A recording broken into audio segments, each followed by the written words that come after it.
Hello student, आज के lecture में हम चॉम्स्की हायरार्की देखने वाले हैं। तो बेसिकली ये एक ऑटोमेटा थ्योरी का पूरा एक समरी के रूप में है।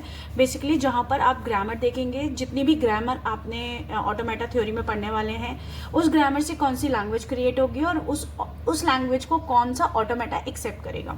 तो यहाँ पर हम बात करते हैं टाइप 0 से। Type 0, type 1, type 2 and type 3। तो बेसिकली ये टाइप जो डिफाइन है वो इस तरह के आप समझ सकते हैं।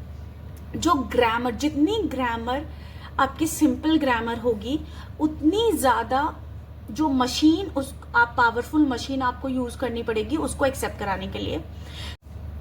हम इसको इस तरह एनालाइज कर सकते हैं कि अगर हमारे पास कुछ ऐसा फिल्टर है जो हमारा बिल्कुल सिंपल फिल्टर है, जिसमें से हर चीज़ ही पास हो जाएगी, तो जो भी हमें चीज़ें मिलेंगी वो हमारी कॉम्प्लेक्स होगी।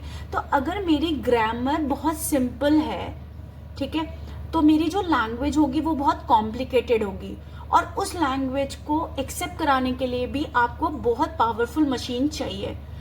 तो जैसे जैसे आप अपनी ग्रामर को फाइन कर रहे हैं, जितना ज़्यादा फिल्टर आप उसे कॉम्प्लेक्स कर रहे हैं, ठीक है, उतनी लैंग्वेज आपकी इजी निकल रही है, सिंपल लैंग्वेज निकल रही है, और उसको एक्सेप्ट कराने के लिए जो ऑटोमेटा है एज कम्पेरेटिव आपको सिंपल लेना पड़ रहा है। तो ठीक है, इस तरह आप टाइप डिफाइन कर सकते हैं। तो हम मानते हैं जो ग्रामर है, फर्स्ट ग्रामर का जो टाइप 0 है वो आपकी अनरेस्ट्रिक्टेड ग्रामर है।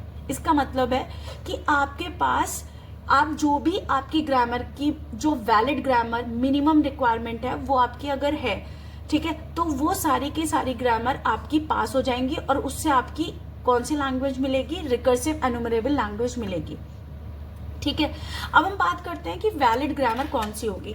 अभी हमने पढ़ चुके, इससे पहले वाले लेक्चर में हमने देखा था कि अगर आपका अल्फा टेंड्स टू बीटा है, जहां पर अल्फा क्या क्या हो सकता है आपका, कोई भी वेरिएबल और टर्मिनल का clean closure, variable again variable end का क्लीन क्लोजर।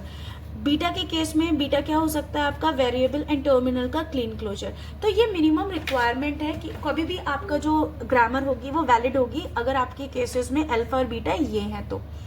ठीक है, तो हम बोल रहे हैं जो ग्रामर टाइप 0 की ग्रामर है, जो आपकी अनरेस्ट्रिक्टेड ग्रामर है, तो अगर कोई भी अल्फा आपको मिलेगा, कोई भी बीटा मिलेगा, तो हमारे से जो भी इससे लैंग्वेज मिलेगी वो हमारी रिकर्सिव एनुमरेबल लैंग्वेज होगी।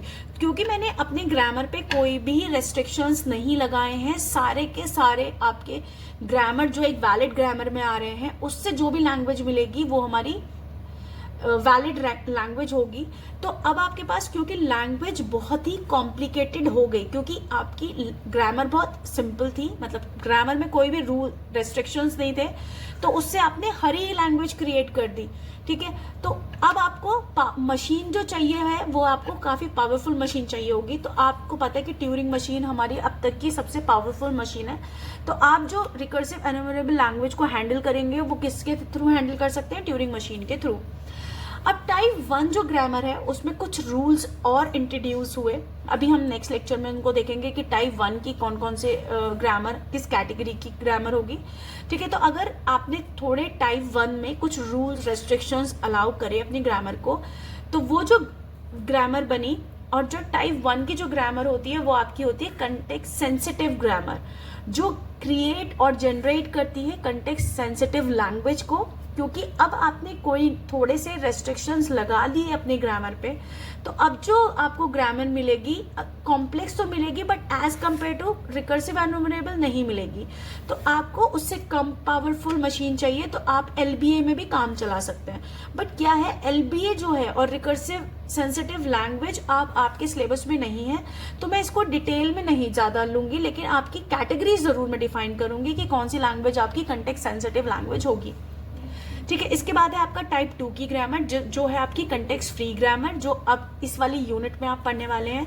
तो टाइप 2 जो कंटेक्स्ट फ्री ग्रामर है, जो जनरेट करेगी कंटेक्स्ट फ्री लैंग्वेज को, और जिसको आप हैंडल करते हैं पीडीए, पुश डाउन ऑटोमेटा के थ्रू।